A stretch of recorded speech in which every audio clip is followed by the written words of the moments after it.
Take it easy.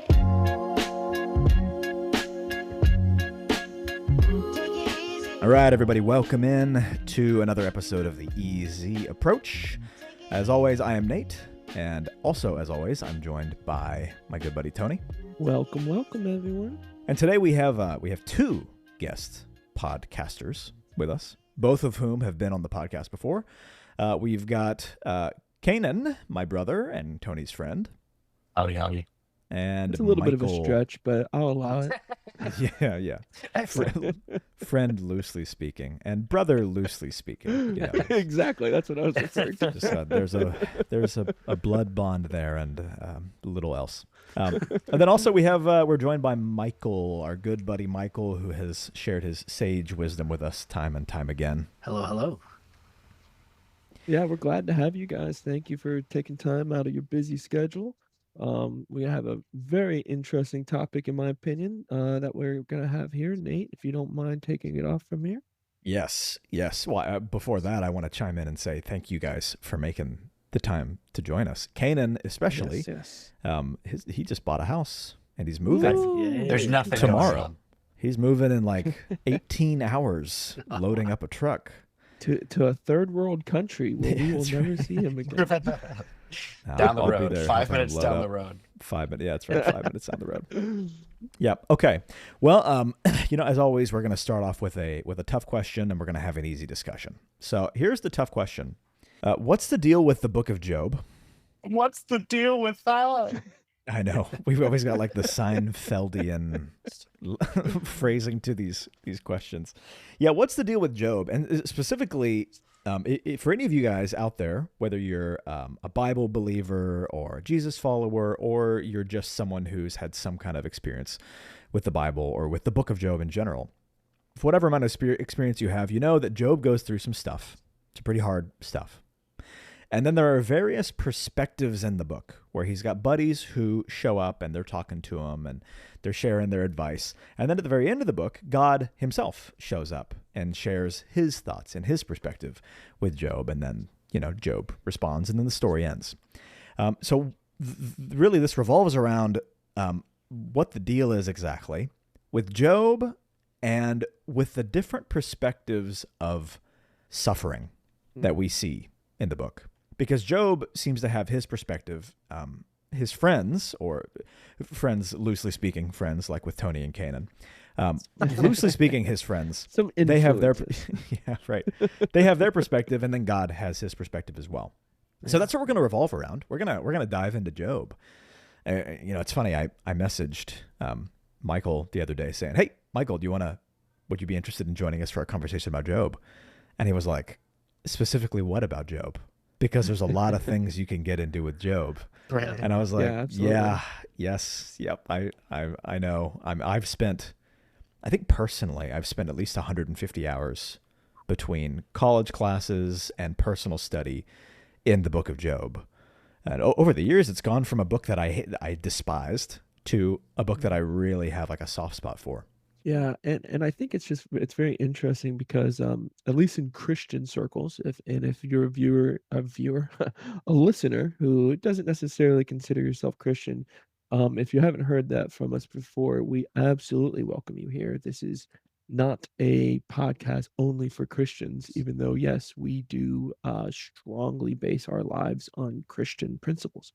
But the big reason why we do that is because we feel like it intelligently, if I can say it intelligently, that those Christian principles intelligently and reasonably line up with the reality of life. And so I always, I encourage both the Christian and the person on the other side of the spectrum to engage in these conversations with us to determine if that is true. If you see our perspective and see if there is something about Job in this conversation that does touch on the nature of suffering in real life and the nature of suffering in your life day to day, of what you've been through, what you may be going through, what hopefully you won't have to go through much more in the future. But, Nate, we've talked about a lot of how suffering, makes us who we are, Yep. one way or another, right? Whether it's intended to or not. And so I do think if you come from a Christian perspective, a lot of people are in certain churches per se that don't talk about this book, that don't want to approach it because of everything you just said. Like there's so much going on here. There's so much loaded. I would go as far as to say there's so much misunderstood, just like everything else in the Bible, quite frankly. So I'm very excited about touching base specifically on the nature of suffering through this conversation about Job. Yes, totally. And to get us started, Kanan, I'm going to ask for your help here. I'm curious how you would quickly describe what this story is all about. Oh man.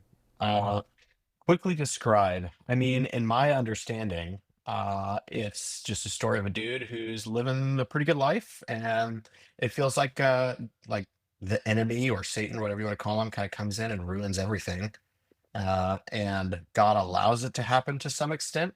And yeah, I don't know. That's like the big picture, I suppose, of what I understand about the story.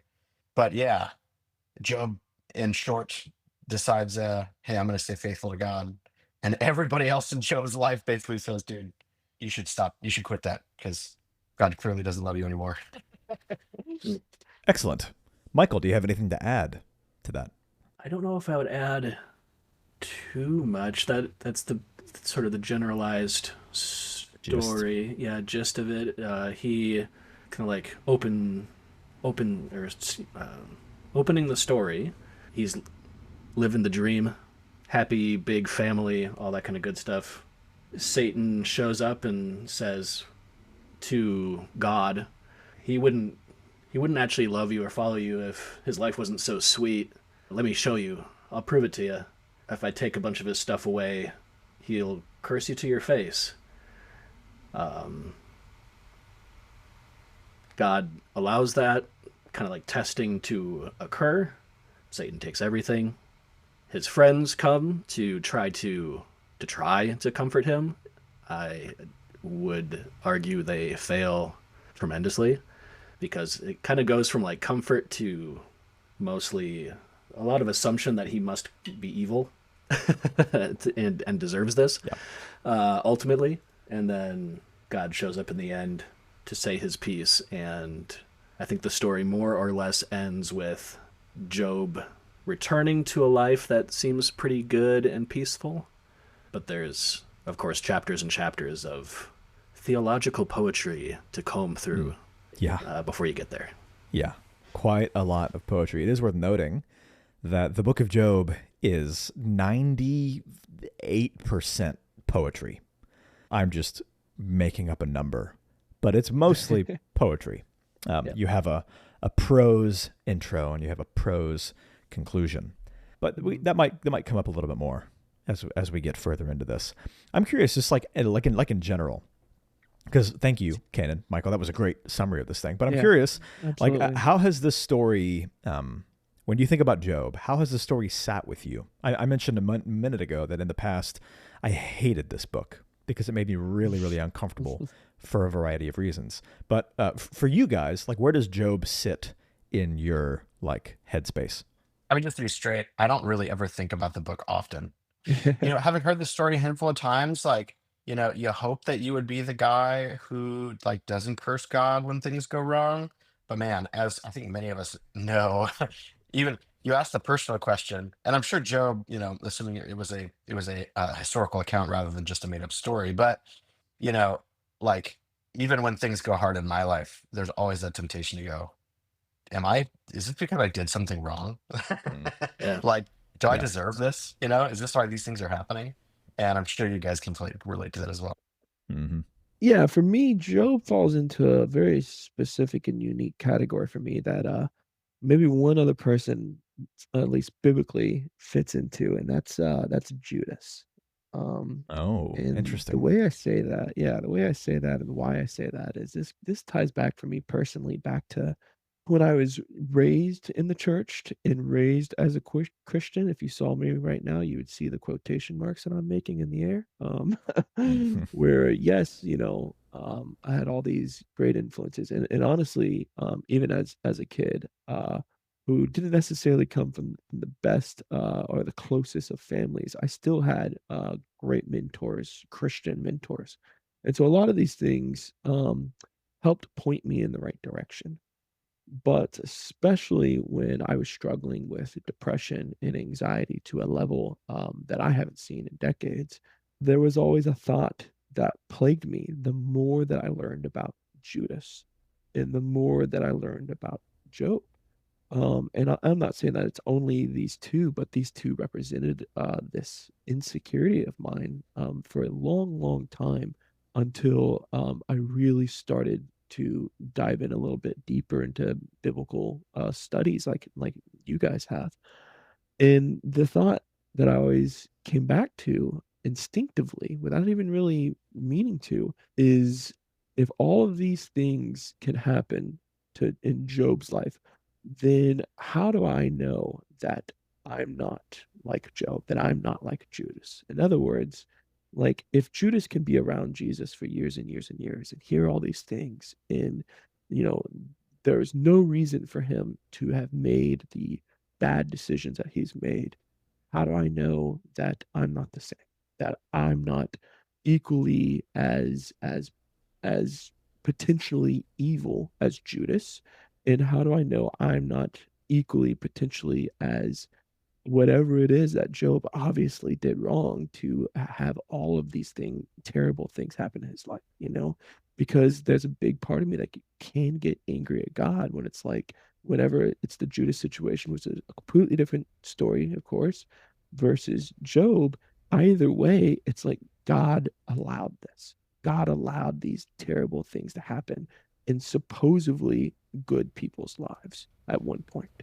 And so that was a huge struggle for me was, am I Job? Am I Judas in today's world? And how do I come to terms with that, or what do I do with that? And so Yeah. there's a lot here. When you compare Job to Judas, what's the main like connecting point in your mind between those two? The definitely the allowance of God, right? Like that all these terrible things happened in Job's life. So it's kind of like, did God make that happen on purpose? Mm. Or did God allow that to happen on purpose? Well, Judas has been around all these teachings. It was no one else was closer than him and the disciples of Jesus for years and years and years. So did God make Judas betray Jesus? Did God allow Judas to betray Jesus?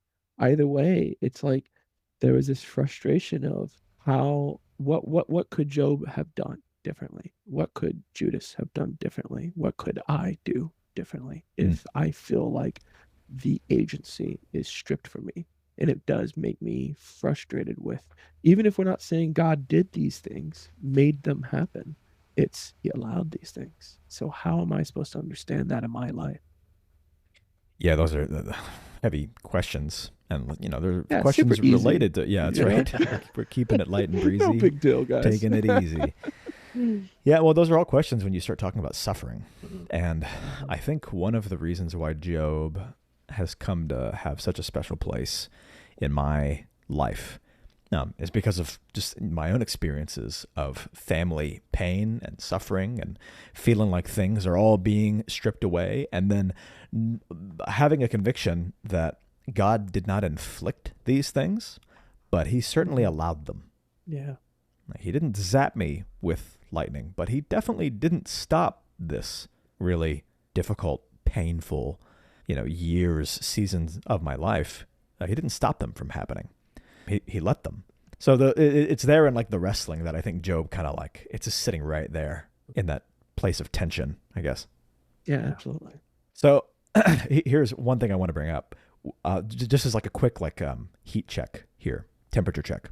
When you think of Job's reaction to his suffering, like first blush, do you think like there's a man who never questioned God, or there's a man who stayed faithful, or there's a man who was a wreck, or that's exactly how you shouldn't go through suffering, or like where does he sit in your mind in terms of his reaction to this whole thing?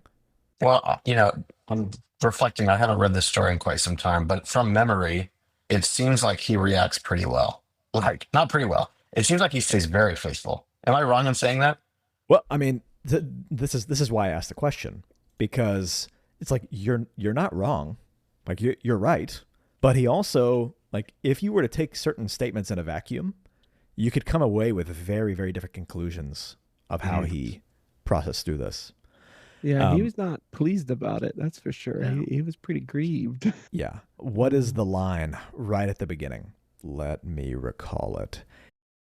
Come on. It's right at the beginning. It's his first He gives reaction. and he takes away, baby. Thank you, Yeah. Michael. Thank you, Michael. Yes. And that's why we have the biblical scholar here, guys. Yeah, exactly. I've got Michael in here to fix it when I forget the most obvious things.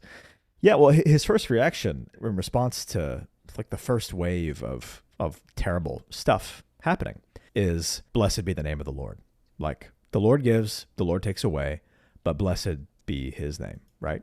And that's like what is it, Matt Redman? The Matt Redman song? Yep. The classic. Blessed be the name of the Lord, the classic, worship track. And so like, bam, there you go. Like the book is over. Job never questioned, even though everything was really hard. Like God gives and takes away. Blessed be the name of the Lord. The end.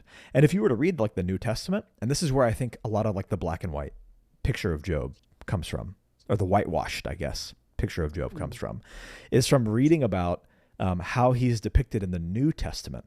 Correct me if I'm wrong, but he's depicted as like Job stayed faithful, like faithful Job. Yeah, and like the end. Perseverance. There you go. Or it's like you read the Hebrew faith chapter, and it's like Abraham, he trusted God and he never messed up, and Isaac and Jacob, and we're like, okay, those guys are actually really, really messy when you get a little closer. And so the reason I asked this question is because Job is not happy with his situation by any means. The book continues on after he makes that statement for like 40 chapters, give or take. What is the book of Job? Yeah. 42 chapters? It's not a small one. Yeah. The book just goes on and on and on. It's very, very big. And the majority of the book is Job, like giving his perspective, and then his friends giving their perspective, and then at the very end, God giving his perspective. But Job has his he definitely has his moments. The only thing I have is don't get a wife like Job, dude. Don't get a wife like Job's wife. That lady was terrible. She's like, "Do you still have integrity? Just die, loser." Yeah. Curse God and die. He's sitting there with his like head down, scraping his wounds with a piece of pottery. It's not a good lady. She's like, this is the time to get him. Curse God and die. I've been I waiting for love this how moment. that's the part that Canaan remembers. Yeah. Great, what not to. Well, Lessons learned. let's pause on Job's perspective, because part of Job's perspective comes in seeing his friend's perspective. So what do you guys know about Job's buddies, Eliphaz, Bildad, and Zophar?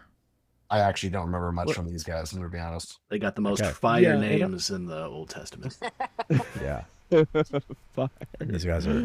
These guys are pulling up, dripped out. Yeah, and I'm definitely going to be on Canaan's side of the spectrum on this one too, to a good degree. But like my memory tells me something about like an adversary, right? Where these three friends, like the deal, like I know pop culture or whatever. It's like God had a deal with Satan, and God was like, "Oh, you want to test one of my people? Sure, Job is the best. Go test him." Like, is how much of that is reality versus pop culture? Tony, that's a super, super common question. Probably answering that in the level of depth that it deserves is beyond the scope of this particular podcast, because I think our main focus is to get into the different perspectives of suffering that this book provides. The really, really, really quick answer is Job is almost all poetry except for a prose intro and a prose outro. And so in all likelihood, the prose intro and outro are adding a context that's less about the events and more about the framework So, in other words, with a poetic work like Job, you really have to ask the question of what is the message as Mm. opposed to dicing up the events. So you have to read it differently than you would read a history textbook. You Yeah, have to that read makes it sense. saying, what is the message here? That's a really, really, really like way too fast answer. But maybe, maybe we need to have an episode about diving into some of this weird stuff about the ancient Hebrew perspective of how God worked and interfaced with like angels and spiritual beings and that sort of thing. That's a whole big topic, as Michael knows very well, right, Michael? Yes, indeed. We'd have to take some time to talk through some Michael Heiser books and Good old Michael yeah, Heiser. Yeah, definitely recommend Michael Heiser for anybody, or rest in peace, Big Mike Heiser. rest in Um, peace, King.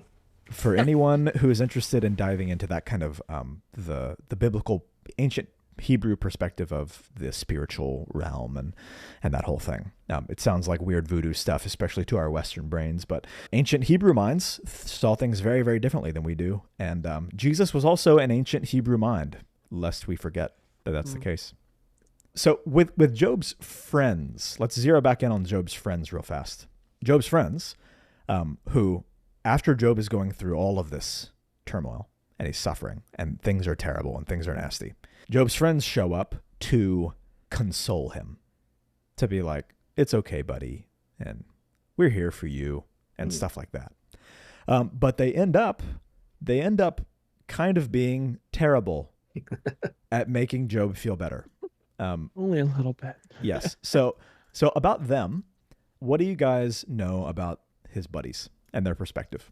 That's where, just like you lost Kanan a couple of sentences ago, you lost me right now. So this is Michael's turn. Yeah. Well, I think one helpful thing to mention by way of continuing the, I guess, introduction of the story is no one, neither Job nor his friends, know what's going on. Like the opening of the story gives the reader like a little step into it that the characters don't have. They don't know that some accuser has showed up to accuse Job of living the good life and he'll fall away. But also the accusation is kind of like God has favorites and they wouldn't roll with him if they didn't have it so good. But the friends, the reason I say that is because the friends sort of take an accusatory tone really fast. They sit with them for a couple days, and that's really nice. And then basically, as soon as they start to open their mouths and speak their poetry, it gets kind of crappy really fast. I mean, I guess I would really quickly summarize it as like, if you're suffering, it's because you're guilty of something. Yeah. It's a really transactional type of theology. God blesses you if you're good, he punishes you if you're bad. Therefore, Job has sin. He should really, do something about that sin and say he's sorry. There's no point in trying to hide it, Job. Otherwise, God wouldn't be Mm. afflicting you right now. And again, they have no idea that it's not God who's afflicting him. So they were very accusatory, basically. They're like, Yeah, hey, man, it's like we're your friends, but this is the reality of the situation, yeah. and you need to fess up. Yeah. And Kane and Tony, I'm curious if this like jingled any bells for you guys when Michael said their basic perspective kind of boils down to, well, what'd you do? Because if Right. you're suffering like this, clearly you did something. Because like God rewards the people who are righteous and he curses the people who are bad. You're clearly being cursed. So you clearly did something bad. What did you do? In terms of like other places in the Bible, does that jingle any bells? I'm curious. For me, it makes me, I'm trying to recall what podcast we specifically brought this up in, but it's the idea of the law and how the law protects and restricts selfishness, and it's a good thing. It has a purpose, but at the end of the day, it can't save you. In other words, just because you don't steal something because you're going to get punished for it, that doesn't make you a good person, Mm, right? Morally, or internally. And we're talking about how this is how children operate, and this is how people who have not either intentionally or given an opportunity to mature in their emotions and in their spirituality is the idea that if you're bad, you're going to get punished, right? So there's Yeah. this fear of punishment that children have.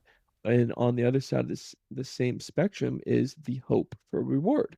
Well, if I'm a good kid, if I'm a good Christian and I do all these good things, then of course I'm going to be rewarded with this good thing that my good dad's going to give me, you know? And understanding that that's the nature of the law, the fear of punishment and the hope of a reward. And people who either intentionally or not live by that, it doesn't, that's all external, right? Hmm. It's not internal. It doesn't hit the heart, so to speak. It doesn't make you morally right when compared to someone else, right? So that's what it the bell that it rang for me when he said that. Yeah. Yes. I think you're on the right track because, you can. Have you ever been reading like the book of Proverbs or even earlier the book of Deuteronomy, which is where like a lot of those laws you're talking about, Tony, show up, and seen something like, and I'm just oversimplifying here, but the evil man will experience his downfall, and the righteous man will be lifted up by God, or something like that. Or it's like the selfish man will lose everything, and the generous man will gain it all, or something like that. Does that Right. ring any Yeah. It's bells? like yeah, totally. The rich store up money for those who serve God, basically, stuff There you like go. that. Yeah. Yeah. Yes. Yeah. So The like, prosperity gospel, right? yeah, yeah, Brought to yeah, you by exactly. Proverbs.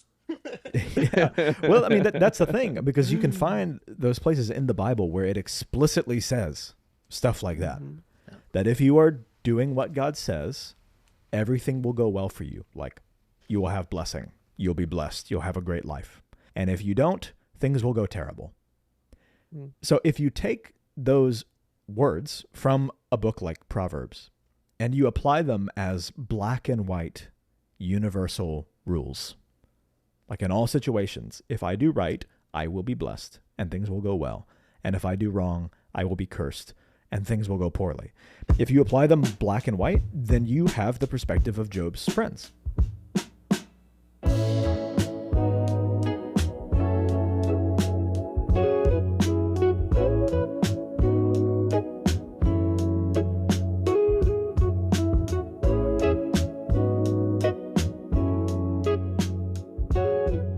Yeah, absolutely. That makes sense. And you can see that play out when you get to Jesus has a story with that. There's like a blind man, and I can't remember if it's one of his disciples that ask him or someone else, but they say, "Hey, who sinned that this man was born blind?" And so I Was it mean, his mom or his dad? yeah, who did the thing that made the bad thing happen? Who screwed this? Right.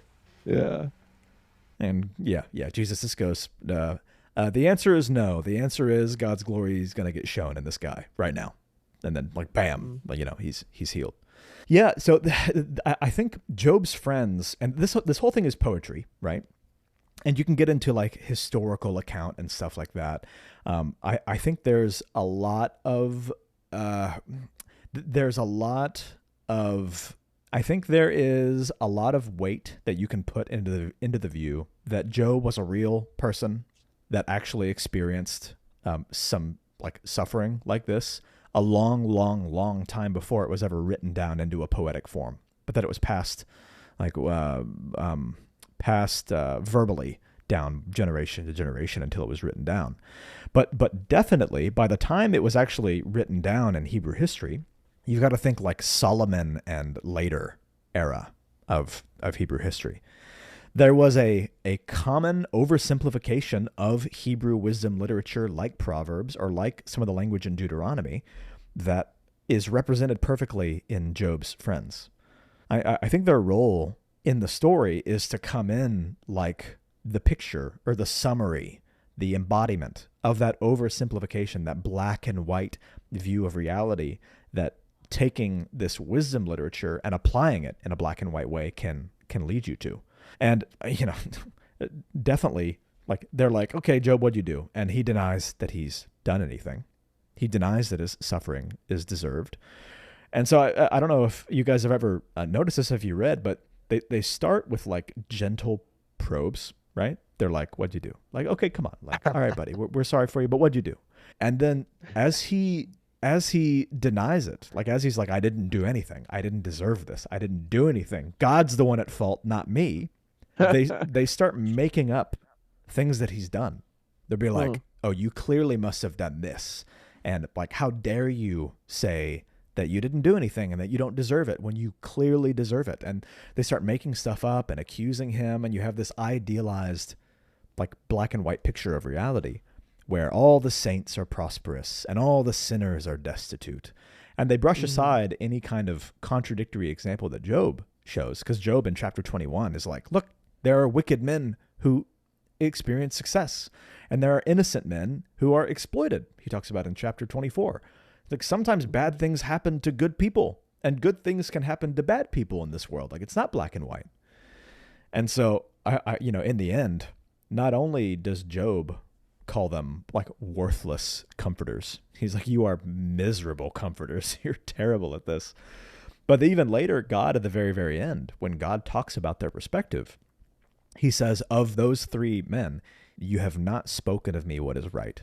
Like, your perspective is a twisting. It is a misrepresentation of who I am and how I work. Have you guys, just like taking this to a personal thing, has anybody ever represented that oversimplified perspective of reality to you in the midst of like your own hardship or suffering? I don't know if I've encountered that kind of like response to any, difficulty or suffering I've had. I think by and large, well, at least in terms of like where Christians tend to go when they're trying to comfort you through suffering, it's not usually the like, well, if you would just say that you were sorry, maybe go to confession and then you'll cleanse yourself of this bad karma. Or, honestly, the way that these guys talk feels more like a belief in like a karmic retribution sort of thing. Yeah. And so I haven't run into that. I feel like I run into more like what Elihu or whatever, however you pronounce his name, kind of brings there at the end. I think that's a bit more common to modern Christian attempts at like explaining innocent suffering. Yeah. And just to fill listeners in into this other character, Elihu, he's the fourth friend who's kind of like a friend of a friend for Job. And he shows up after all of this back and forth with Job and his friends, and he basically says, how dare you question God to Job? Like, don't question God. He's God. You're a man. You cannot question him. You can't question your situation. Just don't question. He doesn't accuse Job of having done anything wrong. He just says, you shouldn't be questioning God. In the end, where Job's friends, the first three friends, are rebuked by God, this other guy, Elihu, is just ignored. Like, God disregards him. And then God speaks to Job. He addresses Job in the midst of Job's, processing and suffering and all that stuff. Yeah, I ask the question of whether you guys have had anyone represent that to you, because I absolutely have. There's one moment that sticks out like a sore thumb, and I'm pretty sure Kanan and Tony, I've told you guys about this before, but I was teaching a group of students about suffering and going through suffering, because just about 2 years earlier, Savannah, my wife, had been diagnosed with brain cancer. And so it had put our family through, a tremendous amount of suffering. And it was just 2 years earlier. Like, it wasn't a solved situation. We were still in the middle of it. But I was teaching on going through suffering. And there was a girl who, and I think this is probably like where the rubber meets the road for certain like followers of Jesus. There's a common belief that, in Isaiah it says, by his stripes we are healed. And that means Jesus died so that all of us can be healed on demand. Mm-hmm. And so if you're not healed, it means something is wrong. Something's not right. So if you're asking God for healing and he's not healing you, then you're clearly like something is wrong with you. Mm-hmm. So I was sharing about this, and it was a It was a 17-year-old girl, like a really young student. She came up to me afterwards and she gave me a note to read at home. So, okay. And I was like, this is definitely like, thank you so much for your time of teaching and your vulnerability. Really appreciate Yeah, it. we've Anyway, had those. I read the note at home. It had been a really difficult week of teaching and I was exhausted. And I brought it home, opened it up, and it said, if God isn't healing your wife, it's because you must be angry at God for letting it happen. If you weren't angry at God and if you would repent, he would heal your wife. So Wow. you need to repent of your anger, and then God will heal your wife. And have you ever seen that scene from Arrested Development where Job Bluth tries to throw a letter into the ocean, but you can't throw paper Yeah. because it's paper? I feel like it's totally unsatisfying. I tried to throw the letter across the room and be angry about it, but immediately I was like, okay, this is a 17-year-old girl. Like she doesn't know. She doesn't know what she's talking about. She hasn't lived enough life to know what she's talking about. I've got to imagine Job having like buddies come up to him and be like, yeah, but what'd you do? But what'd you do, Job? Mhm. Yeah. And he's sitting like already, he's in the middle of his own like wrestling match with his doubts and faith. And like he's struggling enough as it is for them to come in and do all that stuff. But for them, the issue from the very beginning is like, Job, what did you do? Where Job is wrestling like, what has come over God? Like what has God done? We were close, things were good, and now all this stuff is happening. It feels like I'm being smitten for no reason. Mm-hmm. Yeah, that's crazy. I mean, I think once more it does show it that situation in particular, someone who has that kind of mind frame, Yeah. it does show the I don't want to use the word immature, but the underdeveloped, right? The not opportunity to have to grow and understanding, because it does seem like such a childlike black and white view to me. Yeah. Mhm. And so it's like for trying my best to put myself A into Job's shoes, which is, the conversation that we're having, but B, putting myself in your shoes, Nate, which quite frankly, a good argument can be made to have a little bit of a modern day Job in you, um, with the things that you've had to go through. Um, Yeah. Not it's just really, like, but thank you for the comparison. oh, just a little bit. But yeah, it's just being able to not lash out at those supposed friends, right? But then also still being able to stand your ground, right? Like, and I think we have discussed this in different contexts before, like when we were talking about the concept of the Christian approach of like killing someone with kindness, right?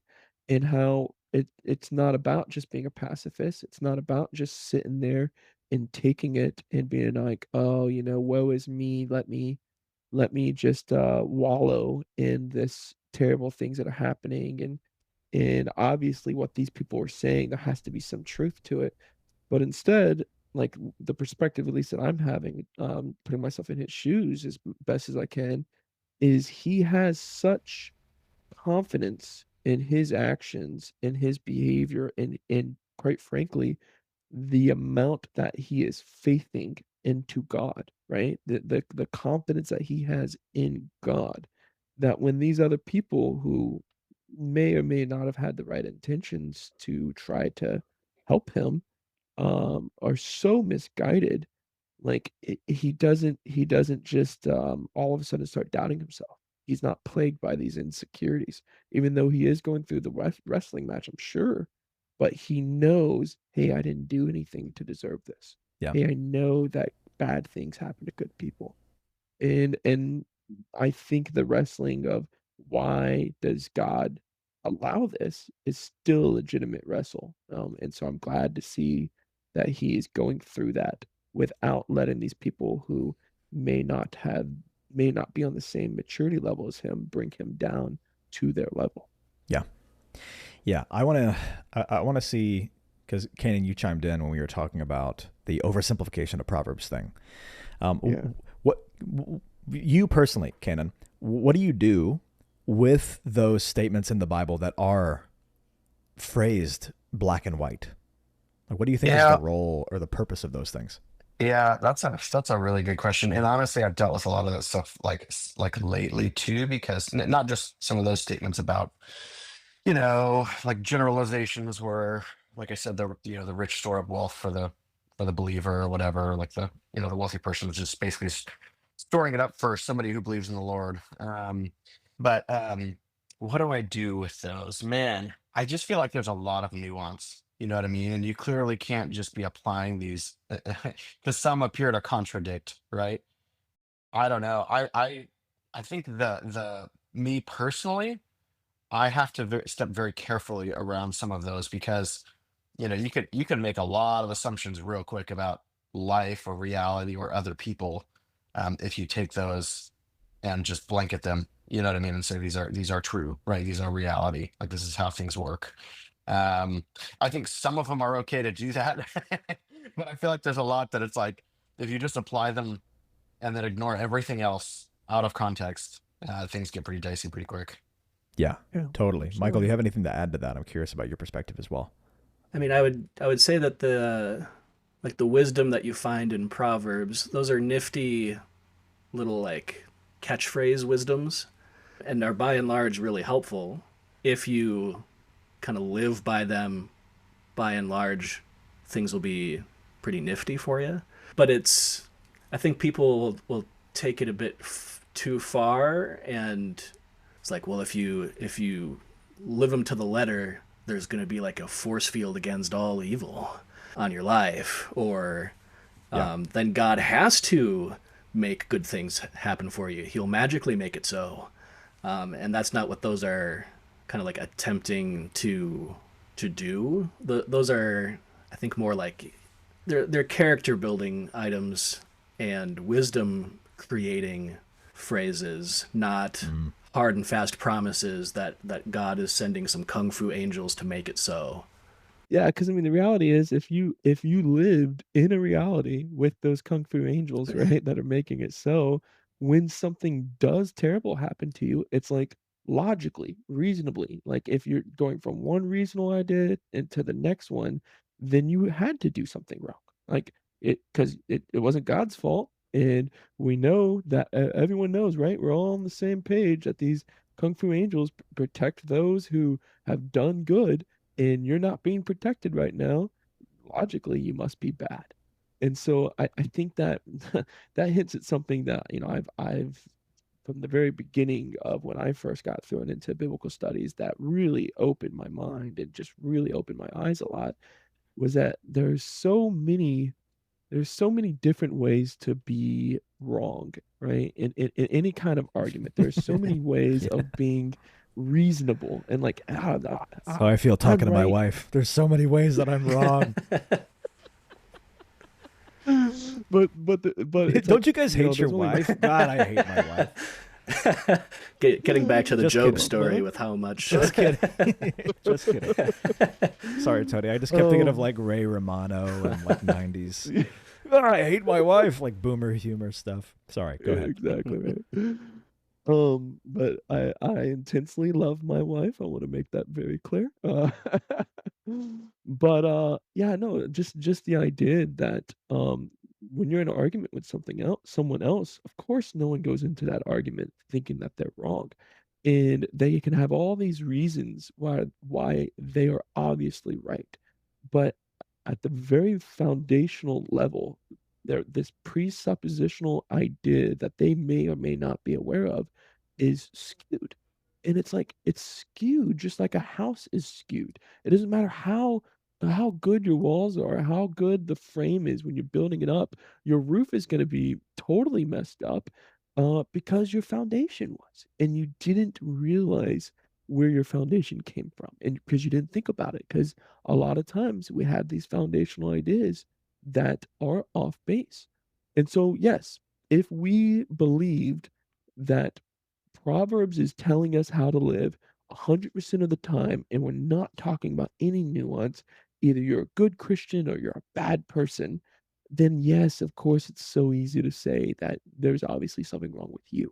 You're obviously the problem because it's definitely not God. And I just think that there's a lot of Christians, a lot of Christianity out there without realizing it that communicates that message to people who have not been exposed to as much Christian influence. And it comes off as just terrible. It comes off as not genuine. It comes off as I'm better than you. The whole holier than thou attitude, right? And I think that this is where it stems from, a lack of understanding or a childlike understanding of things in the Bible or of these principles that are not meant to be understood as a blanket statement, but instead as a nuanced, hey, or a better way of saying it is macro versus micro, right? Hmm. Yeah. I would make the argument that a lot of these things in Proverbs is trying to get the world to open their eyes on a macro level that there is a correct way of living that doesn't cause conflict or as much conflict as other ways would. And we are trying to describe that that exists. Now, on the micro, on your instance and your situation and what you're going through, man, you can't write a book on that, right? There'd be encyclopedias of Bibles or of thousands of entries in that encyclopedia, not just one Bible, right? I don't know if that makes sense. No, totally. Yeah, no, totally. That's really good. All three of you guys gave some fantastic perspective, and I totally agree with what you're saying. I think that is one of the reasons Job is in the Bible, is to have those friends who the reader knows they're wrong. Like you know, Job, that he's righteous. You know that he's right when he's claiming that he's innocent. So you know that they're wrong, but what they're saying is the representation of that way of interpreting that kind of Hebrew wisdom literature from Proverbs, or even like those blessing and curse laws from Deuteronomy. I mean, and if that still isn't enough to make, if you're sitting out there listening to this and going like, well, it feels like you're imposing a view of Scripture onto Scripture that takes the fangs out of Scripture. Proverbs itself is trying to signal us that it's meant to be understood not as black and white rules, but as guidelines that we're meant to develop wisdom through learning. Like as we take these things and internalize them and learn wisdom from God and how to apply them, that's how we gain. That's how we actually gain wisdom and understand how to use these things. And you guys know that proverb right near the end where it says, always answer a fool according to his folly, or he'll be wise in his own eyes. Yeah. And then the next line is never answer a fool according to his folly, or you'll become like him. I think I may have switched the order.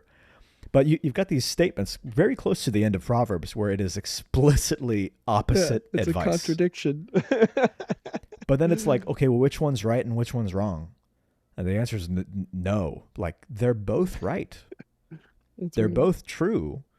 And then learning how to apply those things and when to apply those things is the process of gaining wisdom. That's been, I think, a repeated theme on this podcast. As we've had the subject of wisdom pop up, and how Jesus applies wisdom, and how he's not trying to be like, here are 1,000 rules to life, and if you always do these 1,000 things, you'll have a good life. Life is just too complicated for that. Mm-hmm. You can be somebody who is like perfectly trusting God consistently, and you're walking in step and doing all the things that God has told you to do, and you're living like Jesus, and horrific things can happen.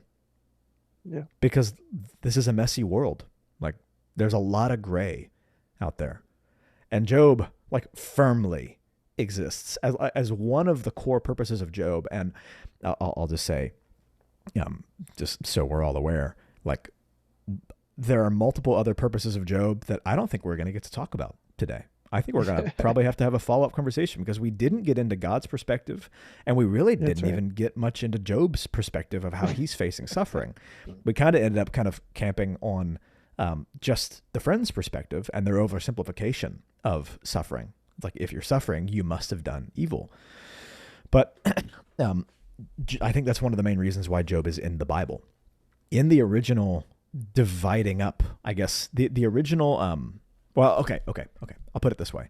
Did you guys know that your Bible has the Old Testament in a different order than it was originally put into. I have heard that, yeah. I don't know why. Yeah, well, we had our own, the Protestants had our own little reason for reorganizing things, and we tried to make it a little more like chronological, sort of. But Mm, Job is meant to be read alongside Psalms and Proverbs and Ecclesiastes, mm, and particularly Proverbs, Ecclesiastes, and Job. If you read all of them as like one reading experience, they kind of like Ecclesiastes provides the cynic's perspective of all this stuff, with the conclusion that ultimately God provides relevance for all the things that seem worthless. And then Proverbs provides this picture of the of like wisdom applied in many different situations, but the descriptions of the applications aren't the wisdom itself. They're a picture of wisdom applied in many different ways. So yes, you should answer a fool according to his folly, but sometimes you shouldn't. And both of those are true, and both of those are wise. And then finally, Job comes along and goes, well, is it really as simple as Proverbs? Or is it really as dark as the cynic of Ecclesiastes? No, there's a lot of gray. Suffering happens to good people. The rain falls on the just and the unjust. And then, you have Job's wrestling with suffering and then God's perspective. But I think the friends are in here. They're in the Bible because it's like a warning. It's like a warning against misapplying and misapplying wisdom literature like Proverbs, and then misrepresenting God's perspective in the face of our suffering. God provides his own perspective in the face of our suffering in this book. But I'm thinking that's probably a topic for another time. So what's the lesson we take from this whole thing? If Job's three friends are exactly what we shouldn't be doing, what kind of wisdom have you guys learned in your life about how to be a comforter, and not a miserable comforter like these guys were, but how to comfort somebody when they are experiencing genuine suffering? Maybe they brought it on themselves. Maybe it's just rain falling on the just or the unjust. But what kind of wisdom can you guys give to our listeners about how to be a comforter in a way that is actually helpful? I think walking somebody through, because not everybody knows that stuff. I mean, like I've even experienced, I've had stuff go wrong and then wonder if it was something wrong that I did in the past. That's like, it's coming back to bite me or whatever. And I think you have to, in real life, when something happens to somebody, or, something bad happens to their family or whatever, like I've had a pastor walk me through, like, hey man, you should know the rain falls on the just and the unjust, and this doesn't mean that God is punishing you. This doesn't mean that something, although that could be right if you did something that whatever caused whatever to happen. But I think as a comforter, you can walk alongside somebody and just say, hey, look, this isn't God's character. This isn't God that came down and did this, that made this happen to you, or you have a curse on your life or whatever. Which I think a lot of people can tend to fall in that bucket of feeling that way. But yeah, I don't know. I think there's a lot of opportunity to see and be able to apply these things in a way that you can actually become a better friend. Yeah. Yeah. Fantastic. Michael, do you have any thoughts? Yeah, I think like by contrast with Job's friends, I mean they started off pretty strong. They sit with him for like 7 days and they're just silent. That's a good it's a good start. Just like shut up and be with people. you know, mhm. Yeah. provide some of that compassionate silence. I think people want to rush to like being able to explain things. Oftentimes, I don't think they're doing it for the person who's suffering. I feel like oftentimes they're trying to comfort themselves with what they're like, with what they're seeing, makes them uncomfortable. So they're like, "Hold on, I've got a doctrine for this." And it's Oh, like, yeah. "Yo, we don't need Oh. your doctrine right now." It's probably, it's Yeah. like even if whatever you're about to spout is right, it might not like just chill, man. But like his friends kind of assume they know what God's up to, like they know his will. So they're just like rushing to interpret it by way of like, yo, this is divine punishment. So like resist the urge to explain the suffering, and like I don't know, there's something about that that's just like rough for people going through it. I think they also seem like they're, again, with their own theology, like they're getting defensive about it. Like they're defending their doctrine at the cost of like Job's dignity the whole time. It's like, you must have done something wrong. Hold on, I'm gonna throw some stuff against the wall and see if you break. Like they're like good cop, bad copping him or something, like hoping he'll spill. And so it's like, no, people need to come before your principles, dude. And then, yeah, again, I think they talk entirely too much. This book didn't need to be 40 chapters. Just be a compassionate presence, and you'll do all right, I think, with people while they're going through suffering. Like mourn with those who mourn. It's not explain to the mourning why they're mourning, or you know what I mean. That's kind of what all comes to my mind in that. Yeah, what you said there, Michael, is such a good principle, funny enough, of people come before principles. Like as ironic as that is, I think that's so strong, and that's kind of what like what Job is trying to explain here, what you said, Nate, of being the middle ground between Proverbs and Ecclesiastes, right? I can't ever pronounce that correctly. But the idea that there's the thought that comes to my mind instinctively of not assuming the worst in someone else, right? And how these friends did exactly that. But I think what something else that you were saying, Michael, that kind of takes that thought and goes one step further, and it says, like, know when to not even play that game. Like, don't even try to be in the judging or not judging camp. Just be a friend. Just be there. Because yeah, there are going to be times when crappy things happen, and there are going to be consequences of decisions that probably should never have been made. And there are going to be times when the rain falls on the good and the just equally, but it doesn't matter to the person who's going through it, right? And so I think that's such a strong thing of that. It's trying to, at least for me, it's trying to say that, hey, principles do matter, and hey, there is a right and there's a wrong, but the wisdom of knowing when to play those cards, when to use those tools, because that's exactly what they should be, tools on your tool belt. And now is not the time to hit someone over the face with a hammer, because that's not what that hammer was intended to be used for to begin with. Now's the time to be there for that person, comfort that person, and let that person know that they are not alone whenever they had a hand in this terrible situation or not. Just be there. Put that person first over whatever thing that you're thinking may or may not be the reasoning of why we are here. Super good stuff, guys. There's a lot of wisdom there. Thank you guys for sharing. Well, with that said, I think we're out of time. We aim for around an hour, and I think we're right at around an hour here. We did not get to discuss Job's perspective very much. We definitely didn't get to discuss God's perspective at all. So it seems very like interested in both of those. Yeah, I know. This is really important parts of the story. I said I'm very convinced that Job's three friends are a major part of what the message of this book is.